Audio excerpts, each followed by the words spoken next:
Hey guys, I'm here to show you how to fix your LED light strips, or if they aren't working, hopefully there's a way I can get them to work.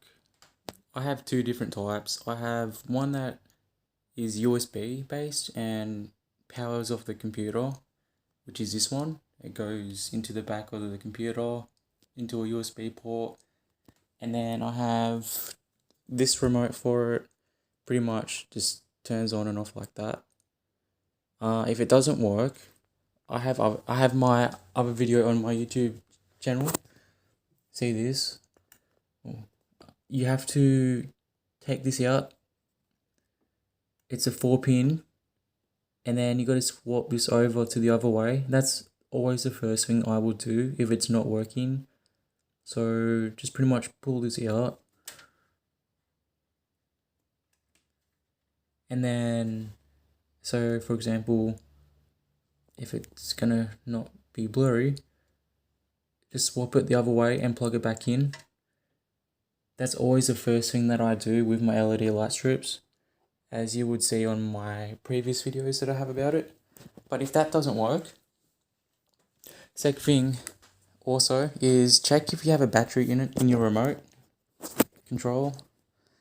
And also how to open these, you have to push this part on the left in and then pull out. But it's very hard to do it with one hand. But I'll try to see if I can do it. Hold on. Let's have a look. No. Oh wait, yeah, I got it. Look. How cool am I? I'm joking. So this one has a battery in it already, obviously, because I was just turning the LED on and off.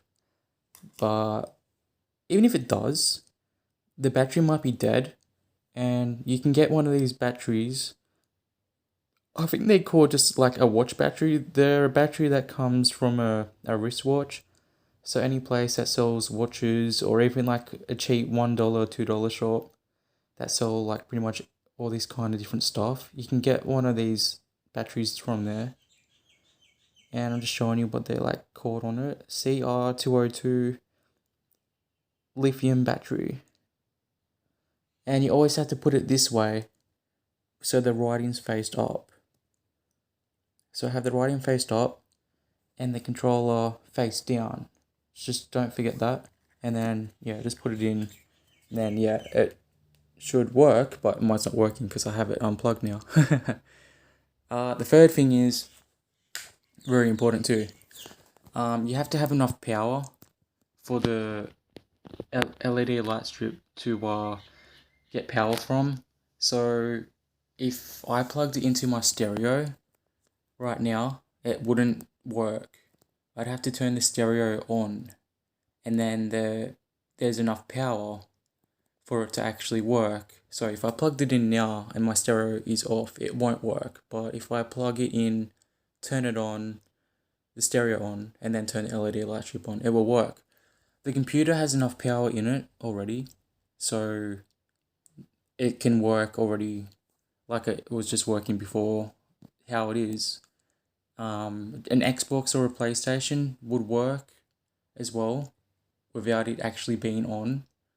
TVs, I don't think so. You could try a TV. I'm not sure about a laptop as I don't have a laptop either. But just try different devices and you should be able to get results out of one of them. It just needs enough power. So just try different like devices like a laptop, computer, console. Definitely console works though. Like PS4, Xbox One, PS5, all that, they all work. This stereo, the same thing. It won't work unless it's powered on, it's turned on. And yeah, there's also other ways like, for example, the battery, the controller itself, the remote itself, sorry, might actually be faulty. It might not actually work. You might actually have to replace one of these and get a different one if it doesn't work, even if it has a good battery in it. So double check that. Even just like make sure there's nothing in the way of the LED light strip when you're like pressing the button. So like if I was pressing it from here, the controller's in the way. or like if I was up here, you wouldn't be able to get it either because the TV's in the way. You gotta press it like this, and yeah. So make sure that the remote itself is actually working. There's also applications for like a remote that you can just download and use on your phone. So, and I think they're just called RGB LED light strip remote. Have a look at that. But yeah, I hope that one of these tips and tricks help you restore your LED light strip. And please subscribe and like the video and comment down below if you still have problems or if it actually helped you. I would be glad to know if it did. And see you in the next video. Make sure to subscribe if it helped, guys. Thank you.